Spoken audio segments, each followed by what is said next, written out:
Prends la Gemara, messieurs, Yud Gimel Amoudbet. Allez, il faut qu'on avance. Allez, il faut qu'on avance. Allez. Donc la Gemara va ramener encore une stira, une contradiction de les psukim qu'on a vu. Katouvecha Domer, il y a écrit dans Daniel.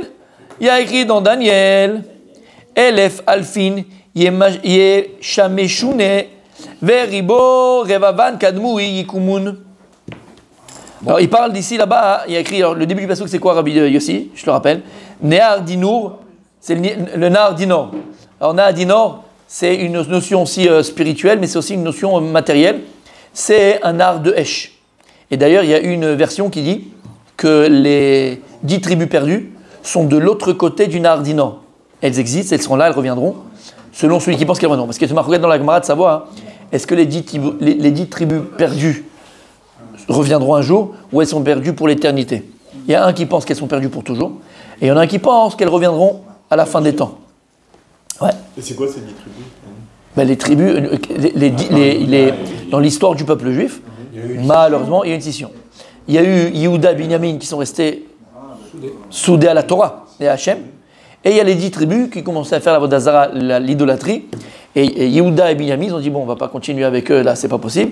Allez, royaume d'Israël et royaume de Juda, et royaume de Yehuda. Et ça a été pendant des années. Et lorsque il y a eu l'exil du peuple juif, les premiers qui sont partis à l'exil, c'est le royaume d'Israël. C'est ces 10 tribus-là qui faisaient l'idolâtrie. Ils ont pris un endroit, je ne me rappelle plus comment ça s'appelle, mais c'est Mechila, ça va revenir, d'accord? Et là-bas, ils ont fait comme un petit Beth Amikdash. Ils faisaient là-bas des sacrifices pour leurs dieux, qu'ils ont pris un autre dieu, malheureusement. Non, en Eretz Israël, malheureusement.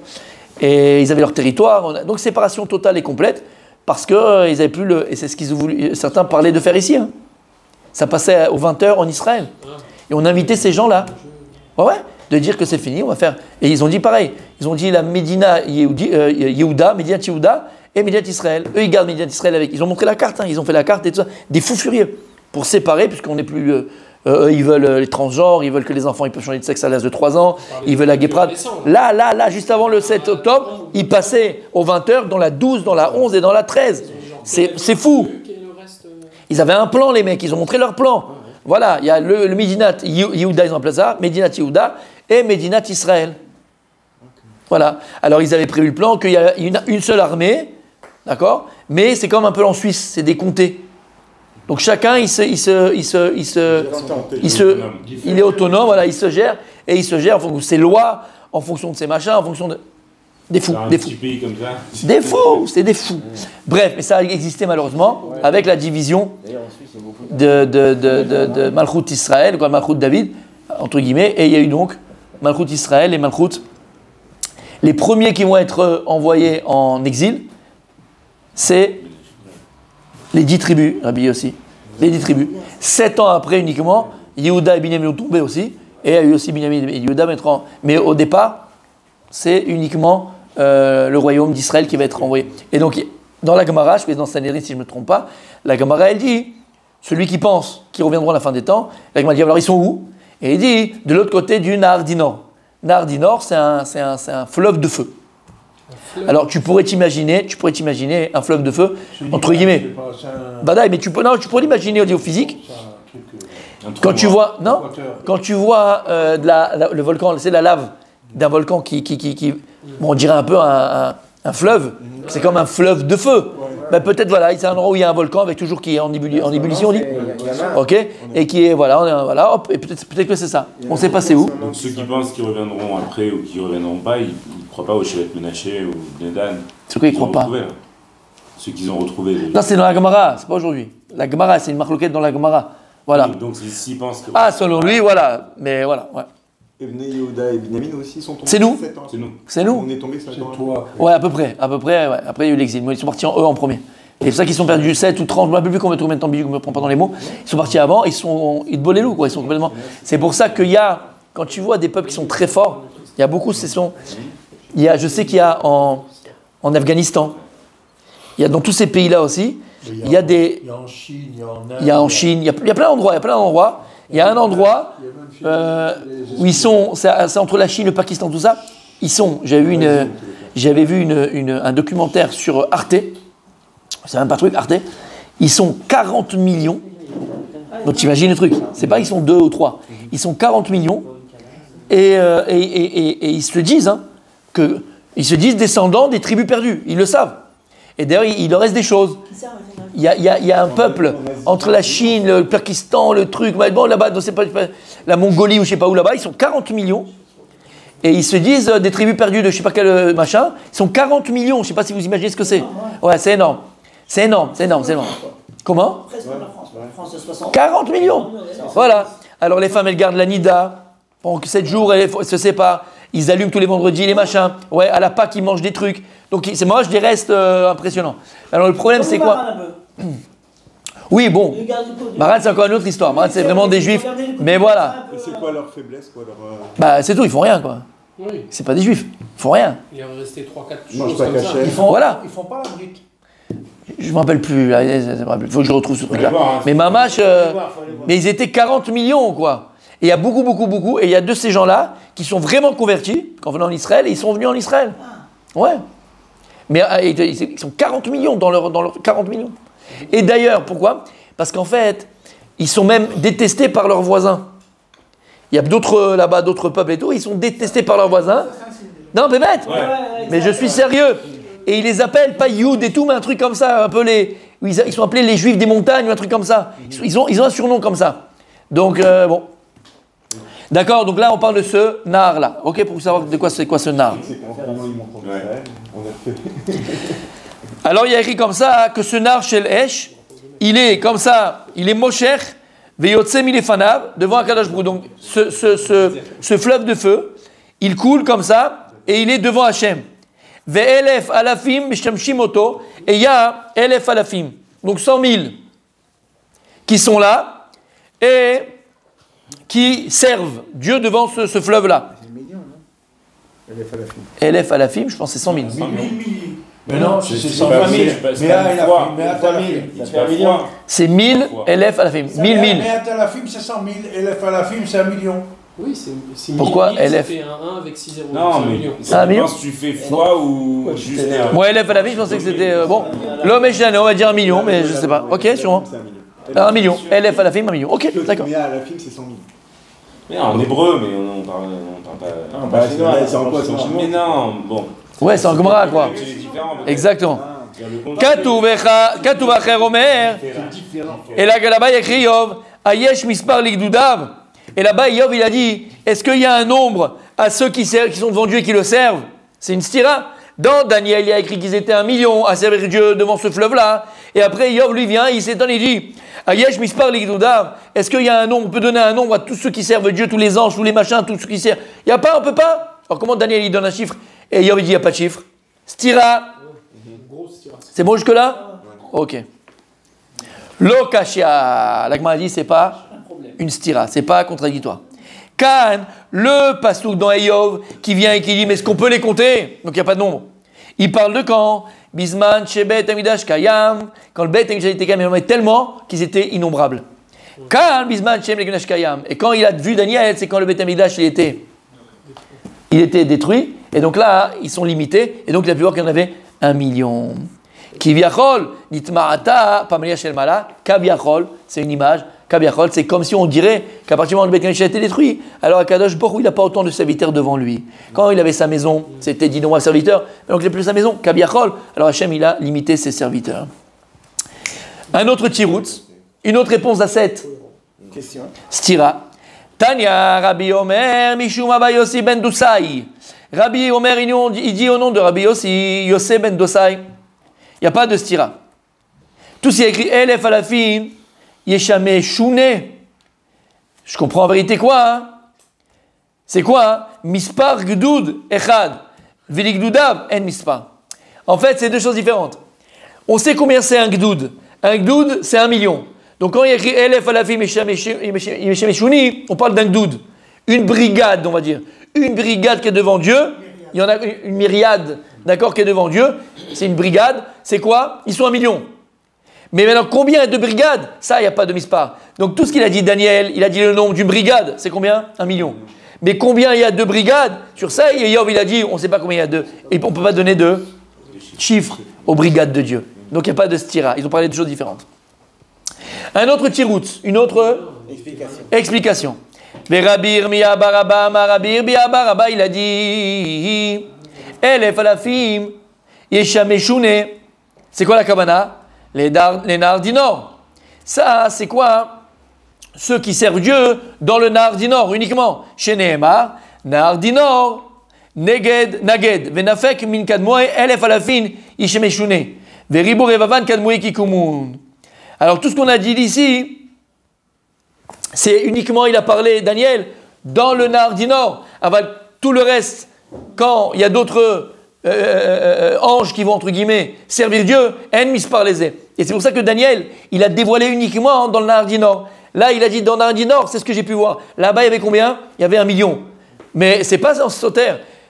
Et Yov, quand il a parlé, c'est pour tout le reste. On ne sait pas combien. Jusqu'à que Daniel nous ait dévoilé uniquement dans ce cas-là combien ils étaient. Donc c'est pas une stira. La Gemara va venir essayer de nous parler un peu égal du Nahar Dinor, ce fleuve de feu égal. La Gemara, elle vient, elle pose la question. Me'echan nafik. La Gemara, elle pose la question. Me'echan nafik. D'où est-ce que le Nahar Dinor, il sort? D'où il vient? D'où il sort? C'est bon la question? Chaque fleuve, il a une source. D'où il sort? Parce qu'on parle à chaque fois des... Non. Entre autres, on parle des sirotes dans les psukim de la Torah, dans le Nach. Et on va mettre tout, a priori, hein, les contradictions. On les amène. Toutes les contradictions qui sont a priori, on les amène pour les répondre. Et pas que tu restes avec une fausse pensée. Voilà un doute. Ça fait le lien avec ce qu'on a fait avant. Le lien, si. C'est pour les sirotes. Puisqu'on a commencé par les contradictions dans le Sefer Eskel et le Sefer Yeshaya, la Gemara, elle amène toutes les sirotes qui peuvent exister. Okay. C'est bon? Bon. Alors, Bezrat Hashem, tu nous fais la Chazara demain, mon tzaddik. Si. Chazara demain, monsieur. C'est maintenant, oh, Mazel Tov, Yelano. C'est maintenant, oh, Mazel Tov, Yelano. Yelano, Kol Israël. Fenu, bam, bam, bam, Yelano, Kol Israël, Acheinu. Ça mérite une petite séouda. Ça mérite une petite séouda pour la première fois, mon tzaddik. Et j'ai pas été vache, la vérité, on parlait du lait de vache. J'ai pas été vache. Il y a encore 20 minutes. Non. Tu as un joker ici. Tu as le moindre. Surtout, tu me regardes. Non, mais il a le droit de 2 jokers demain. Tzaddik, on n'a pas avancé beaucoup, c'est facile, il n'y a rien à dire, rien à faire. Allez. Messieurs, on continue, on a 2 pages à finir pour Rudy demain. La Gemara, elle vient poser la question, Rabbi Moshe. Mais Khan Nafek, la Gemara pose la question, d'où est-ce que ce Nahar Dinor, il sort, d'où il vient? Mezeatan shel achayot. Mezeatan shel achayot. Il vient de la transpiration des chayot à Kodesh. Donc tu comprends que c'est quelque chose de spirituel? Bon. Donc d'où il vient ce Nahar là? Voilà. Qu'est-ce que veut dire quoi la transpiration des chayot? Est-ce que les chayot elles transpirent? Alors Igal, c'est pour que tu comprennes. La même manière que toi, quand tu fais un effort, quand tu fais quelque chose, tu fais un exercice, qu'est-ce qui se passe? Il y a du liquide, quelque chose qui va sortir. Et donc la transpiration, c'est le signe, c'est la manifestation, mais c'est le signe d'un effort, en général, ou d'une chaleur. Eh bien voilà. Ici, en vérité, quand on parle de transpiration des chayot, on parle d'effort, on parle de travail, on parle de kaviachol au niveau spirituel. Il y a aussi quelque chose, après l'effort, par l'effort qu'ils vont eux-mêmes produire, il y a quelque chose qui va sortir, émaner, comment tu as dit? Démonstration, se manifester d'eux. Et cette manifestation, quand tu vas toi essayer de l'imager, simplement l'imager, mais c'est pas du tout comme nous, mais l'imager, eh ben c'est voilà, comme entre guillemets, ça ressemblerait entre guillemets, après un effort, à la transpiration qui émanerait de toi. Et ça, chez eux, c'est ce qui va créer le fleuve de feu, puisque les Chayot HaKodesh, elles sont entièrement Cheshmal. On vient d'où? Du Cheshmal. Alors celui qui veut s'amuser et se faire un kiff, parce qu'on avait expliqué que lire le Zohar, même si tu ne le comprends pas, c'est Tov la Neshama, Tov la Gouf, Tov la Nefesh, Tov l'école Am Israël. Regardez Parashat Vayetze sur Daf Kouf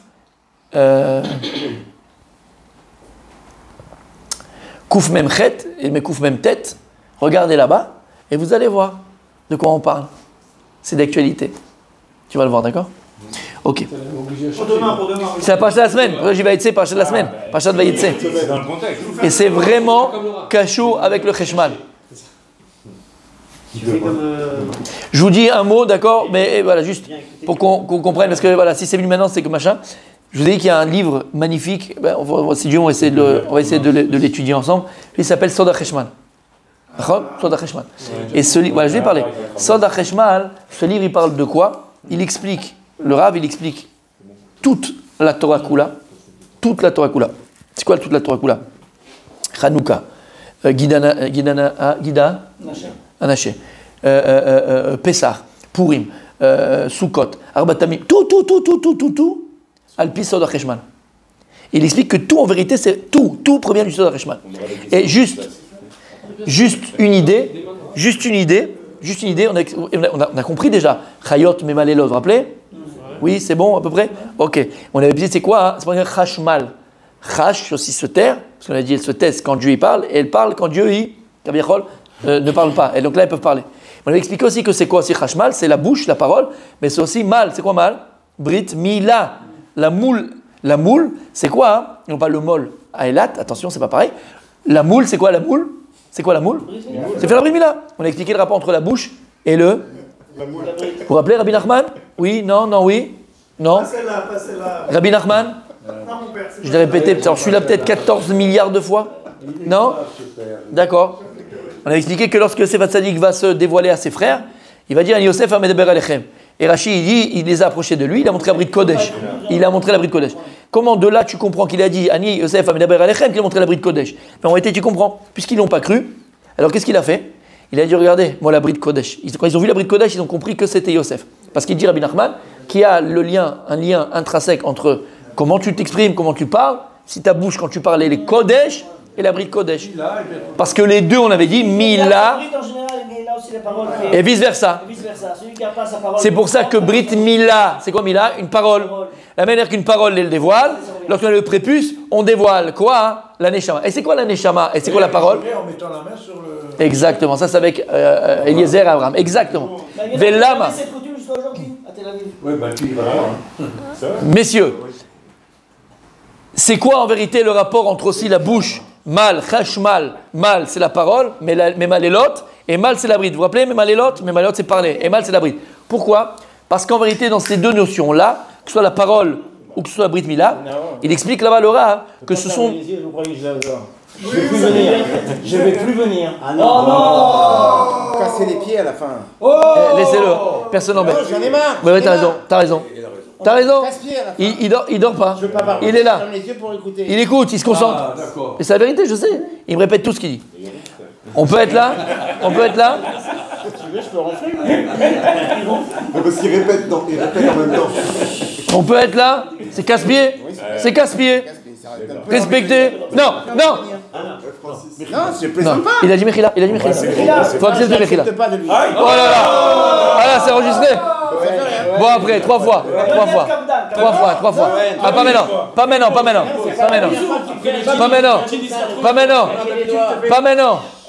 Allez, pas maintenant. Non. Pas maintenant. Allez, pas maintenant. On continue. Voilà. Mais ferme les yeux. Je veux que tu m'écoutes. Parce qu'ils ne savent pas que tu m'écoutes. Allez, messieurs. Allez. Vous avez compris ce qu'on dit ou vous ne comprenez pas ce que j'ai dit là? Ils ont été au milieu. C'est la sueur de feu. Non, ah oui, Non, c'est passé ça déjà. Oh là là. Vous avez compris ou pas? Non? Ben c'est ça. Donc, on a expliqué Chashmal, donc mal c'est la bouche et la parole qu'on a dit, et c'est quoi? C'est la Brit Kodesh.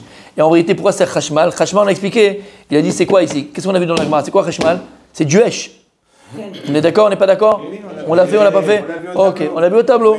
Chashmal, et c'est pour ça qu'on a appelé l'électricité Chashmal, parce que c'est quoi l'électricité? C'est du Hesh, c'est du feu, d'accord? C'est de l'énergie, qu'on voit pas, mais c'est de l'énergie.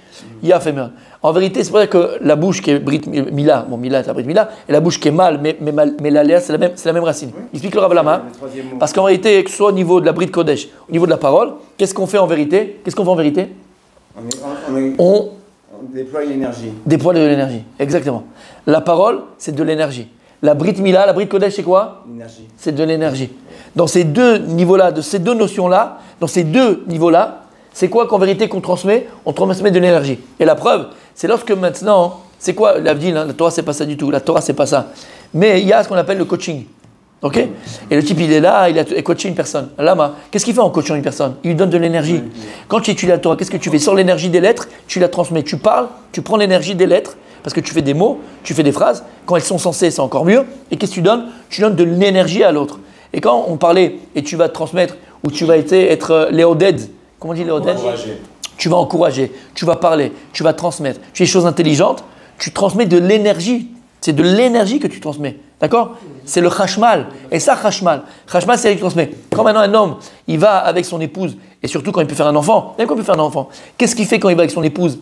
Et à ce moment-là, il y a une union parfaite des corps, je parle physiquement, c'est pas que physique. Qu'est-ce qu'il transmet? Il transmet aussi l'énergie. Parce que le Zera Kodesh, le Zera, d'accord, la semence de l'homme, c'est l'énergie de l'homme. Et la preuve, c'est que juste après que tu as fini avec ton épouse, T'es fatigué. tu n'as plus d'énergie. Lama, c'est Tashash Koro chez la dame.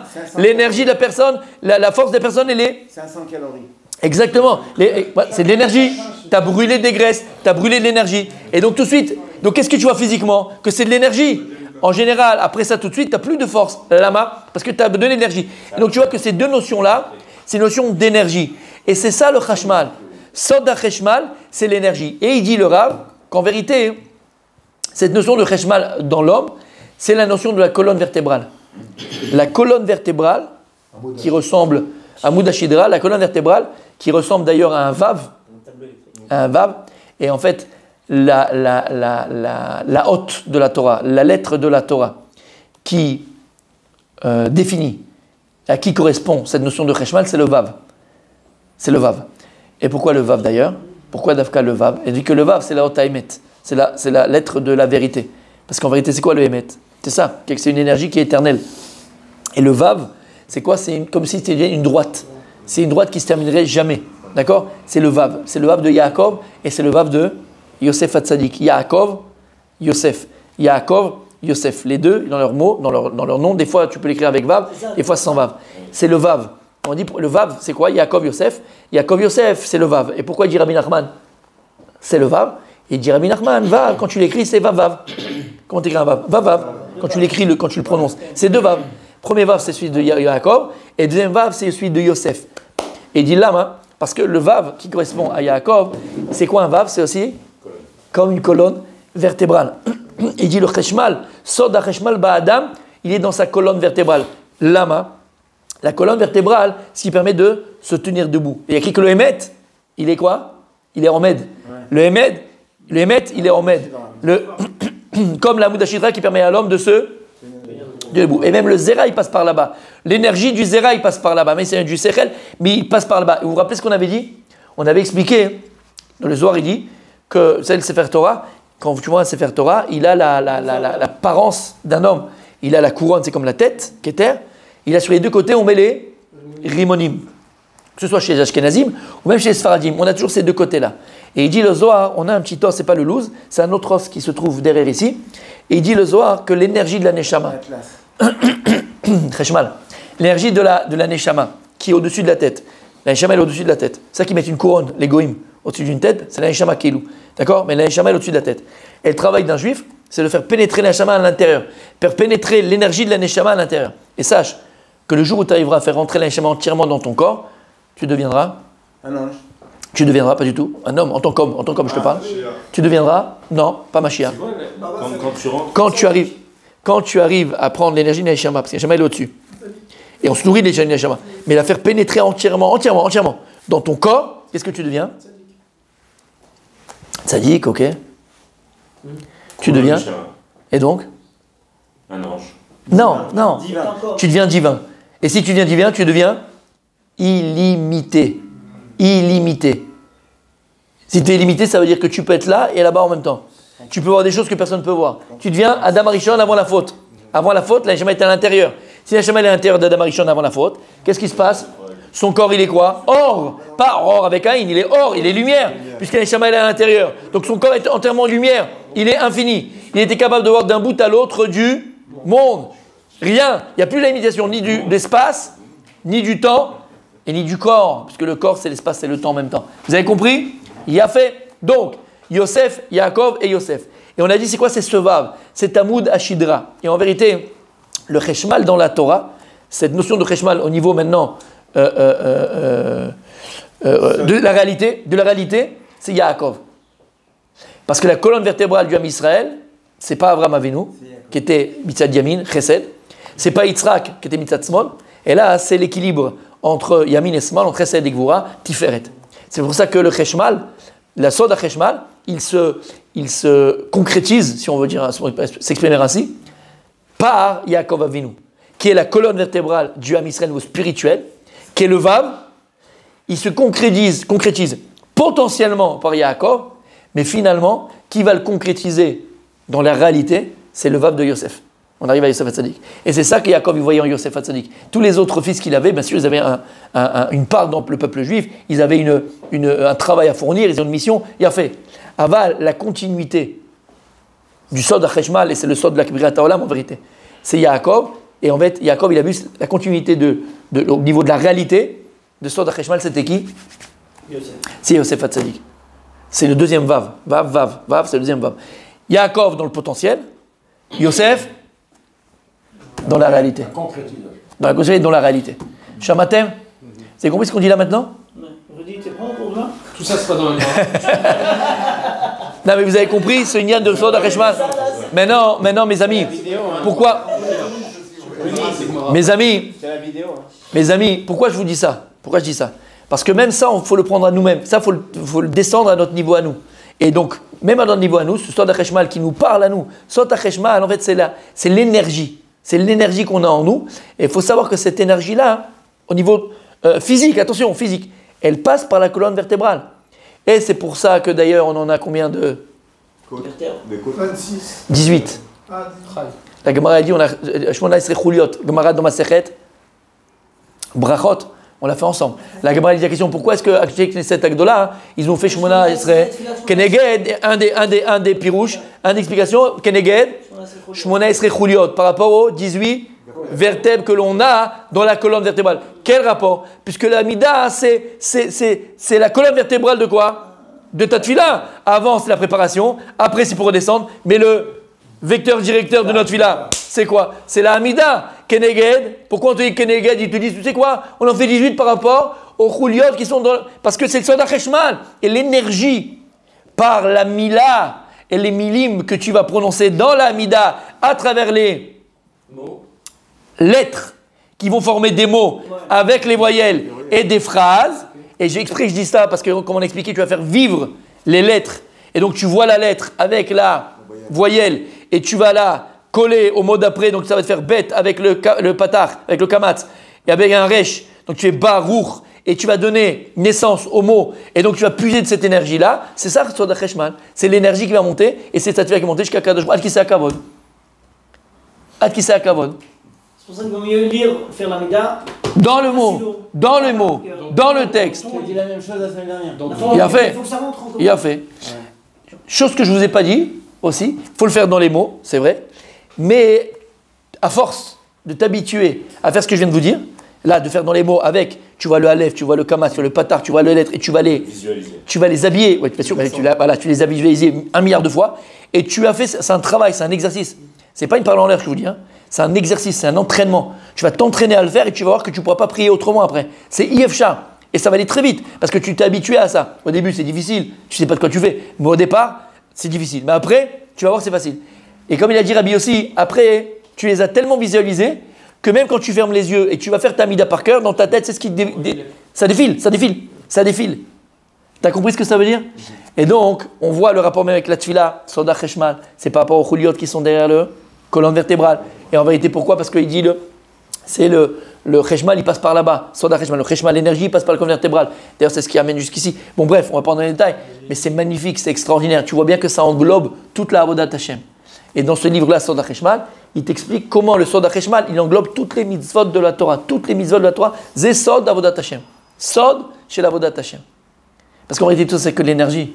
Quand tu viens et tu dis, qu'est-ce que tu fais? C'est de l'énergie. tu fais, d'accord, tu crées une énergie exactement positive. Et c'est une réalité. C'est une réalité. Toi, tu vas faire demain. On a encore pour terminer? Ouais, Oui, on a une minute. Allez. On aurait pu s'arrêter là. La Gemara, elle termine pour aujourd'hui. La Gemara, elle vient, elle va encore parler du Nar Dinor. Donc elle a dit, Mechan nafek mizeatan shel chayot. Donc elle vient, on avait dit, de la transpiration kaviachol, des chayot à Kodesh. On a expliqué ce que ça veut dire, d'accord? C'est-à-dire que quand toi-même tu restes, c'est ça que je voulais vous dire tout à l'heure. Toi, quand tu fais un effort, tu travailles et tu transpires, il faut savoir que cette notion de transpiration physique, elle a aussi, même en toi, une notion de transpiration en vérité spirituelle. Parce qu'il y a eu de l'énergie. Par rapport au Cheshman. Ou les Khan Shafer, et la Gemara dit, mais maintenant ce fleuve, où il se déverse? Ok, il vient de la transpiration des Chayot HaKodesh. Mais où il se déverse? Un fleuve, il doit se déverser quelque part. Oh, sinon, c'est plus un fleuve, c'est quoi? C'est un lac. C'est un lac. Ou un étang. Amarav Zutra Bartuvia. Amarav, la Gemara dit comme ça. Al Rosh Reshaim Bageinom. Ils sont là, eux, ils ouvrent la douche. Au lieu que c'est de l'eau qui tombe sur leur tête, c'est de l'eau de feu. Entre guillemets, c'est une lave. C'est comme de la lave de feu qui vient et qui les. Ça vient là l'image alors. Le feu. Chez Nehemar, bien sûr. Mais il faut comprendre que ce n'est pas un feu physique, c'est un feu métaphysique. Chez Nehemar, Ine Saharat Hashem Chema Yatsa, Vesa'ar Mitrolel Al Rosh Reshaim Yachul. Comme il y a écrit, la colère et la sahara et la tempête qui sortent de devant Dieu, à la fin, elle tachoule, elle tombe. Sur quoi? Sur la roche des Reshaim. Et de ce pasouk-là, qu'est-ce qu'on a compris? De qui on parle? Du Nahar Dinor. Du Nahar Dinor. D'accord? Donc, où il se déverse ce fleuve-là? Sur la tête des Reshaim. Demain, tu nous fais Pshat et on continue Bezrat Hashem et c'est d'expliquer. J'ai hâte.